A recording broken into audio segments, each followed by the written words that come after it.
Ni maamuzi gani ya kishujaa uliwahi kuyafanya katika maisha yako mpaka leo hujawahi kuyajutia? Niliacha kuwa mtangazaji. Niliacha kabisa, nikaamua niwe mshereheshaji. Nilikuwa naona mabadiliko yanakuja katika tasnia.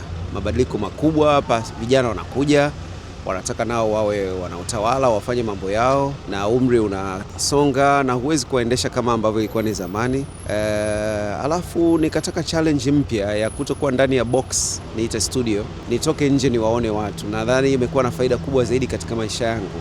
Kutengeneza discipline binafsi zaidi ya ilivyokuwa, pia kupata heshima kubwa sana, kuaminika, kufanya kazi na mashirika na makampuni yote makubwa hapa nchini. Na ukitaka kuwa ile tunaita consummate professional, yani yule mweledi aliyetukuka, inabidi uwe mtu tofauti sana. Ni mtu ambaye unaweza ukaja hivi ukasimama mbele ya Mheshimiwa Rais ukamsalimia, naye akakusalimia kwa heshima kubwa sana, kwa kutambua wewe ni nani. Unaweza kuniambia jina lako nani na unatokea wapi? Mimi ni Taji Liundi, ni Mtanzania, natokea Tanzania nzima.